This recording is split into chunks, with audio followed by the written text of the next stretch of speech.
A curse upon thee.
Alright guys, thanks for taking the time to watch the video. Let me just go over my stats and my build real quick. I'll show you unscaled stats just by this. So first off, 60 vigor is where it's at. I would definitely say have at least 25 mind. Endurance, you don't really need that much. You could probably drop this down to 25. As far as strength, that doesn't matter. I started off with a hero, so I was doing a strength build on this first. You want strength as low as possible. I think all you really need is like 3 or 7 here. As far as dexterity, you want that up to 70 or 80. Intelligence, you need at least 17. And then faith, you want that up to 70 and 80 as well.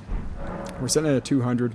When I started the video, I was at a 147, and when we beat the final boss, we were 198. As far as everything that I have equipped, now as far as armor, it doesn't really matter. There is a very specific armor that you can run that gives you 2% extra damage per piece of armor, and there's also a helmet that allows you to do more damage as long as you are inflicted or have madness in the area. As far as lightning perfume bottle, I run this the most. I also run fire spark. They're both heavy hitters. They hit around the same. I feel like maybe the lightning is a little bit better because most bosses you come across in this DLC are in an area that has some form of water around it, so this will hit a little bit harder. But specifically for like a flower boss or certain other bosses, the fire spark actually hits much harder than the lightning, so I would definitely level both of these up. Stay away from the frost. It's absolutely terrible, but this is a lot better for PvP. The frost one is, in my opinion. I'm running a parry shield just because I like to get parries and riposte with this, and this actually does a lot of damage if you scale this towards lightning or faith. And of course I'm running golden order just because it gives us a 10% buff on top of the buffs that we're already doing. As far as talismans, if I am running the lightning version of the perfumer bottle, this is what I'm running. It raises my faith, and this raises lightning attack. You can actually get rid of this and put whatever you want else here, but you want the perfume talisman and you want Alexander's shard just because these are great. Now if I'm running fire,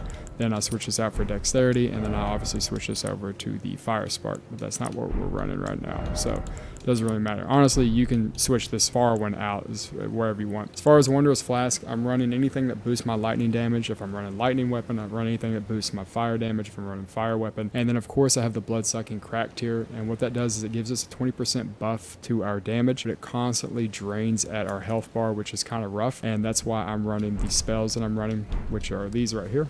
So I'm running Golden Vow just for more damage, running Howl of Shabriri just for more damage, and I'm running Bestial Vitality just to try to counter the overall chunk of our health going down, just constantly being taken away. I'll show you what our stats look like right now. Look top right, we're at 1213, and I'll show you exactly what we look like fully buffed. So now we're at 2500, and you can have that upwards to 2900, around 3 grand, but you are doing a lot of other things that really make it hard on you. Like you can run a low health build and you can switch those armors out if you want. This is easier for someone to run who's not used to how the boss mechanics work or whatever, or they're afraid of getting one shot. That way you can run your own armor and still do a lot of damage. Now as far as the Ash of War, we are running Rolling Sparks, which is a no-brainer for these. You see it shoots out across, but if you shoot it straight down the ground, it all hits at the same time, and that's why you see a lot of people looking at the ground and blasting. Anyways guys, that pretty much sums it up. If you enjoyed it, please like, subscribe, and comment. It helps this channel out a lot, helps me out a lot, and I will see you all in the next one. Later guys.